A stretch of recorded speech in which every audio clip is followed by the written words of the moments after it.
Bonjour à tous et bienvenue sur la chaîne. Aujourd'hui, nous abordons une histoire tragique qui bouleverse la communauté congolaise et bien au-delà. Il s'agit de Martine Alexandra Limbayi, une jeune étudiante congolaise de 21 ans, dont le corps sans vie a été retrouvé sur une île au Canada après plusieurs jours de recherches intenses.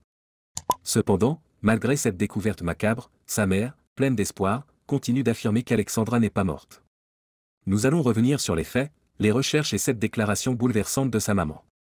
Restez avec nous pour comprendre cette affaire qui émeut profondément.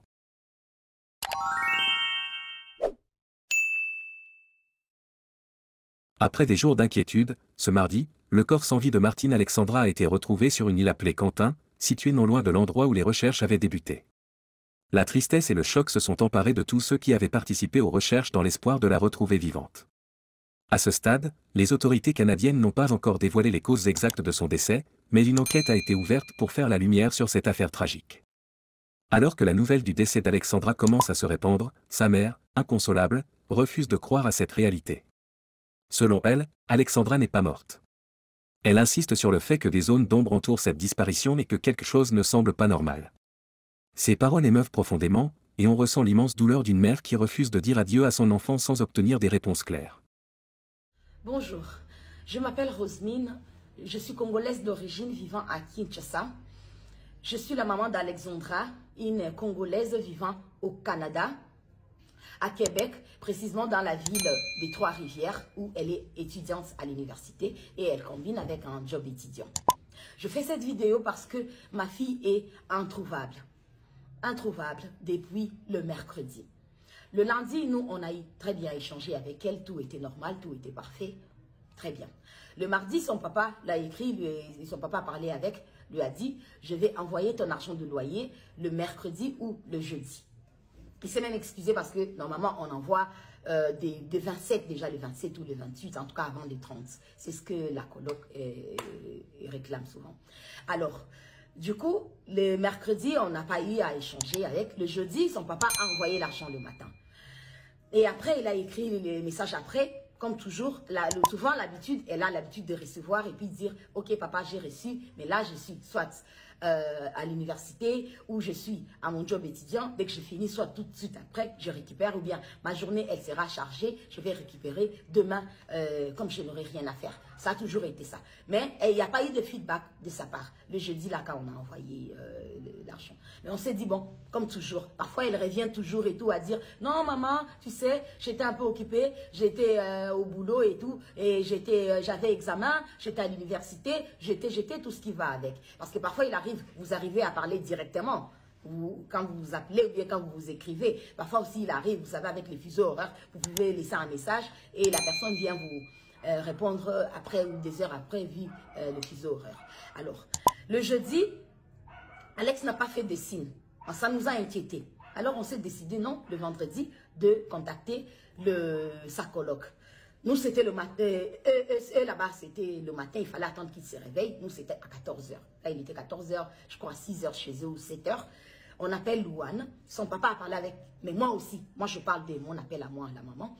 J'ai parlé, je dis, allô, Louane, ça va et tout. Ça fait que je n'arrive pas à joindre Alexandra. Elle me dit...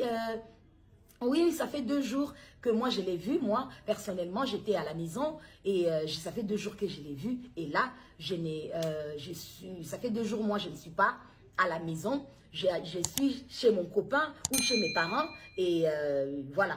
Mais vous pouvez me laisser à l'heure de ma pause, j'irai à la maison. Je vais essayer de voir si je vais la contacter, la voir et puis vous revenir vers vous.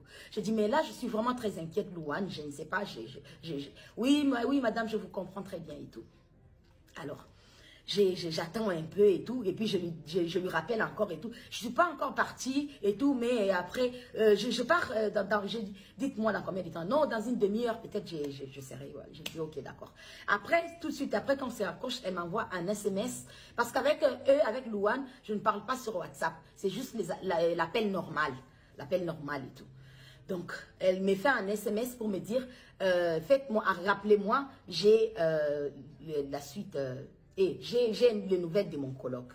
Je rappelle tout de suite. Allô? Oui, j'ai mon coloc qui m'a dit qu'il a déposé le mercredi à l'île de Quentin. J'ai dit, un coloc? J'ai dit, mais Louane, je ne savais pas qu'il y avait un colloque. J'ai pensé que vous habitez que ma fille, vous deux, ma fille et vous et tout. Elle me dit, non, il y a un colloque. Et après, il y a votre fille, l'autre colloque. Bon, personnellement, je me suis dit, si déjà ma fille ne m'avait jamais dit qu'il y avait un colloque, peut-être c'est dit, vous savez, nous sommes des mamans africaines, on est parfois un peu parano et tout, je n'allais peut-être pas accepter qu'elle habite là où il y a un garçon parce que je savais qu'il n'y avait que la fille ou laquelle, c'est elle la maîtresse, qu'on a fait les bails et voilà. Et on savait qu'elle qu'on est toujours en contact. Et sur les vidéos qu'elle avait envoyées, bref, je savais que Alex n'habitait qu'avec Louane. Je n'étais pas au courant du colloque. Bref, ça. Après, elle me dit, je lui demande, passe-moi le numéro du colloque en question. Elle dit non, déjà, je savais qu'il ne va pas vous répondre et tout parce qu'il a travaillé de nuit, il est rentré, il va dormir. J'ai dit, bon, puisqu'il vient de vous donner l'information maintenant qu'il a eu Alex, il a déposé Alex à l'île de Cantan. Donc, je pense que je suis sa maman, je suis inquiète. Il peut aussi me donner la même information comme ça que je puisse parler avec lui. Je vous envoie quand même le numéro, mais je sais qu'il ne répondra pas. Elle envoie le numéro, j'appelle, il décroche pas, il décroche pas, il décroche pas. Et puis après, finalement, il décroche quelques temps après et j'attends la voix de Louane à côté. Donc j'ai compris que Louane, elle avait pris justement sa pause en question pour aller à la maison pour vérifier comme elle m'avait dit. Alors il me dit, oui, j'ai déposé votre fille mercredi à 15h40 à l'île de Cantan. C'est là où j'ai déposé votre enfant. Et c'était la dernière fois que je l'ai vue et elle n'est plus revenue à la maison. Alors je lui pose la question, je lui dis, mais comment vous savez qu'elle n'est pas revenue à la maison? Parce que sûrement, vous avez des programmes différents. Vous pouvez aussi être à votre truc, vous pouvez être occupé, elle aussi. Il dit, non, moi je suis des 3 heures du matin ou des 3 heures à 3 heures. Je suis plus de temps ici. Donc si elle était revenue, je l'aurais su et tout. Donc, elle n'est pas revenue depuis le jour où je l'ai déposée à l'île de Cantan. Et je me rappelle encore, Louane m'avait dit, pendant qu'on parlait d'abord au téléphone, elle m'a dit, ah tiens, je me rappelle que hier, j'étais venue à la maison, j'ai vu sa chambre, la porte de sa chambre, la porte était ouverte, mais je n'ai pas entendu de bruit, je ne l'ai pas vue elle. Donc, je n'ai pas vu elle, la personne. J'ai dit, ah ok, d'accord. Alors, je leur demande, j'ai dit, s'il vous plaît, contactez la police. Comme ça, plaignez-vous que votre colloque, et vous ne voyez pas votre collègue, vous n'avez pas les nouvelles de votre colloque depuis le mercredi. Alors ils me disent non, on ne peut pas appeler la police parce que la police ne prendra pas en considération les amis que le parent. Donc ça sera mieux vous-même appeler la police et tout. J'ai dit non, mais je préférerais que vous appeliez la police. Pendant qu'on était en train de parler, ils m'ont envoyé, ils m'ont texté un SMS, le numéro de la police. J'ai dit mais j'aurais quand même aimé que vous aussi, vous appelez la police et après comment je vais appeler la police? Vous dites à la police que sa maman aussi s'est plaint auprès de nous et c'est comme ça qu'on vous appelle pour savoir comment est-ce que, voilà, on fait la plainte en fait, ensemble. Ils ont dit, bon, c'est ils avaient dit au téléphone non, mais bon, après, j'ai raccroché pour moi, trouver la solution de comment trouver à appeler la police. Et après, je reçois le message de Louane qui me dit, voulez-vous me rappeler? J'ai rappelé directement et tout. Elle me dit, la police est là, on a dû contacter la police. Alors je prends la police. Et il me demande, eh oui madame, il pose la question normalement et tout. Quand est-ce que vous avez eu votre fille pour la dernière fois? Comment est-ce qu'elle s'appelle? Donnez-nous son numéro de téléphone, tout ce qui va avec. Et tout, vous savez tout ce qu'on demande et tout. J'ai tout donné, tout ce qui était comme information et tout ça. Et la police m'a dit, rappelez-nous dans 15 minutes. Ok, j'ai raccroché dans les 15 minutes. Vous savez, une maman j'étais là dans les 15 minutes. Je rappelle dans les 15 minutes et la police me dit, le téléphone de votre fille a aimé pour la dernière fois le mercredi à 15 h. Alors, je dis, depuis le mercredi à 15 h, oui, depuis le mercredi à 15 h que ça a cessé d'émettre. Mais depuis tous ces temps-là, elle recevait en fait son SMS, ça faisait toujours des traits, tous les vendredis là en question. Parce que là, quand je sais que je vous parle là où je parle avec la police, c'est déjà genre vendredi à l'heure de chez nous, peut-être à 16 h, 17 h, 18 h, un truc comme ça. Après, je suis restée plutôt en contact avec la police. La police, ils m'ont passé le numéro, appelé le numéro, tel numéro et tout, ils m'ont donné le numéro. Donc, je me suis mise maintenant avec la police et tout. J'étais là avec eux et tout. Ils ont dit, ok, on commence les recherches. Ils m'ont dit, on est au moins à 40 personnes, on est là et tout, à chercher votre fille, à essayer de savoir qu'est-ce qui s'est truqué, où est-ce qu'elle est, où est-ce que...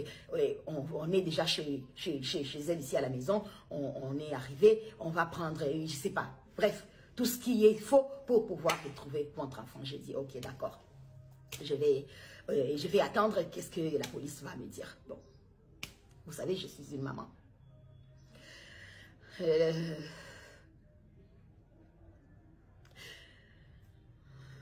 J'ai envoyé ma fille au Canada pour aller étudier parce que le Canada, c'est un très beau pays, un très bon pays qui offre des choses tellement meilleures, qui offre la sécurité déjà premièrement. Et c'est par là que j'ai voulu que ma fille aille là-bas. C'est mon seul et unique enfant. C'est le seul enfant que j'ai eu. C'est le seul enfant que j'ai accouché. C'est la fille que j'ai eue à mes 16-17 ans, quand j'étais petite. Et j'ai souffert de ma vie. Et j'ai souffert. Et j'ai dit que ce que j'ai vécu, ma fille n'allait pas le vivre.